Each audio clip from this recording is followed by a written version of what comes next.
दोस्तों, मेरा नाम वैभव है और आज मैं आपको ऐसी कहानी सुनाने वाला हूँ जिसे सुनकर आपकी रोंगटे कांप जाएंगे।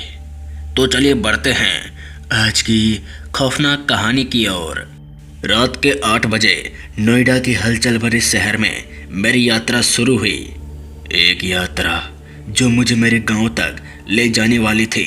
दरअसल किसी अर्जेंट के चलते मुझे गांव जाना जरूरी था, लेकिन मैं खतरों से अनजान था। जिसके बाद मैं कार लेकर गांव की ओर निकल पड़ा। रात कौवे के पंख की तरह अंधेरी थी। चांद बादलों की घनी चादर के पीछे छिपा हुआ था। जैसे जैसे मैं ग्रामीण इलाकों में आगे बढ़ता गया, शहर की रोशनी धीरे धीरे दूर होती गई। सड़क सुनसान थी। लहराते हुए पत्ते साए साए कर रहे थे, जो उस रात और भी डरावना प्रतीत हो रहा था। अचानक मुझ पर मतली की लहर दौड़ गई। मेरा सर घूम गया, मेरी दृष्टि धुंधली हो गई और मेरे माथे पर ठंडा पसीना आ गया। मैंने गाड़ी खींची। मेरे हाथ स्टीयरिंग व्हील पर कांप रहे थे। मुझे चिकित्सा देखभाल की सख्त जरूरत थी, लेकिन उस रास्ते पर अस्पताल मिलने की संभावना ना के बराबर थी। विपरीत परिस्थितियों के बावजूद मैंने एक अस्पताल खोजने का फैसला किया। मैं लक्ष्यहीन होकर गाड़ी चला रहा था। मेरे कार की हेडलाइट अंधेरे को भेद रही थी। समय अनंत काल तक खिंचता हुआ नजर आ रहा था। हर गुजरते पल मेरे दिल की धड़कन तेज होती गई। जब मैं हार मानने ही वाला था कि तभी मेरे कार की हेडलाइट ने एक साइन बोर्ड को रोशन कर दिया, जिस पर लिखा था अस्पताल बायां। ये देखकर राहत मुझ पर सुखदायक बाम की तरह बरस गई। फिर मैं तुरंत उसकी ओर चला गया। मेरा दिल आशा से धड़क रहा था। इमारत पुरानी और जर्जर थी। इसकी दीवारों पर समय का दाग लगा था। ये बेहद शांत था, लेकिन मैं परवाह करने के बावजूद मैं अस्पताल के अंदर चला गया। सन्नाटा मेरे कदमों को निगल रहा था। रिसेप्शन सुनसान था। हल्की फुल्की ऊपर टिमटिमाती हुई लाइटें नजर आ रही थी। मेरी रीढ़ में बेचैनी की भावना आ चुकी थी, लेकिन मैंने इसे अपने खराब स्वास्थ्य के लिए जिम्मेदार ठहराते हुए नजरअंदाज कर दिया। जैसे जैसे मैं अस्पताल में गहराई तक गया, हवा ठंडी होती गई। सन्नाटा और गहरा होता गया।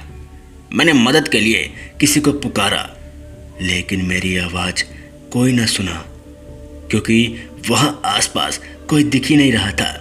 पूरा अस्पताल सुनसान लग रहा था। फिर भी मुझे एक उपस्थिति, एक अदृश्य व्यक्ति का एहसास हो रहा था, जो मुझे देख रही थी। अचानक एक दरवाज़ा झरमरा कर खुला, जिससे एक मंद रोशनी वाला कमरा दिखाई देने लगा। जिसके बाद मैं अंदर चला गया। मेरे दिल मेरे सीने में धड़क रहा था। एक पुराने जंग लगे बिस्तर को छोड़कर कमरा खाली था। मैं कुछ राहत की आशा में बैठ गया, लेकिन जैसे ही मैंने ऐसा किया, कमरे में ठंडी हवा चली। देखते ही देखते मेरे आंखों के सामने वो लाइटें टिमटिमाती हुई बुझ गई। मैं अंधेरे में डूब गया था। सन्नाटा अब बहरा कर देने वाला था। मैं कमरे में अपने दिल की धड़कन की गूंज भी सुन सकता था। प्रत्येक धड़कन मेरे डर को बढ़ा रही थी। अचानक मुझे अपने बगल में एक ठंडी, द्वेषपूर्ण बुरी शक्ति की उपस्थिति का महसूस हुआ, जिससे मेरे रीढ़ में सिहरन पैदा हो गई। मैंने हिलने भागने की कोशिश की, लेकिन मैं डर के मारे कुछ कर ना सका। अचानक एक हाथ ने मेरे कंधे को छुआ। उसका स्पर्श बर्फ की तरह ठंडा था। मैं चिल्लाया। आवाज़ खाली अस्पताल में गूंज रही थी। मुझे लगा कि उपस्थिति कम हो रही है। उसका बर्फीला स्पर्श अचानक गायब हो गया, जिसके बाद मैं लड़खड़ाते हुए कमरे से बाहर चला गया। वो दृश्य देखकर मेरे पैरों तले जमीन खिसक गई। मैं अस्पताल से बाहर भागा। रात की हवा मेरे चेहरे पर आ रही थी। मैं अपनी कार में बैठा और भूता अस्पताल को पीछे छोड़कर चला गया। हैरानी की बात तो ये थी कि अब मैं बिल्कुल फिट था। अचानक मुझे क्या हो गया था कि मेरी तबीयत बिल्कुल ठीक हो चुकी थी।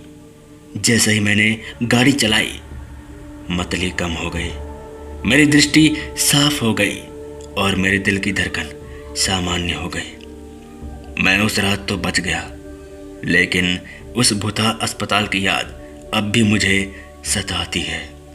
ये एक ऐसी यात्रा थी जो मुझे आतंक के किनारे तक ले गई और बुरी आत्माओं के जाल में फंसा चुकी थी। लेकिन मैं हिम्मत करके वहाँ से उस मनुष्य रात को निकल गया। एक ऐसी यात्रा जिसे मैं कभी नहीं भूलूंगा। तो दोस्तों, ये कहानी यहीं तक थी। अगर आपको कहानी अच्छी लगे तो हमारे चैनल फियर पॉडकास्ट को जय श्री राम।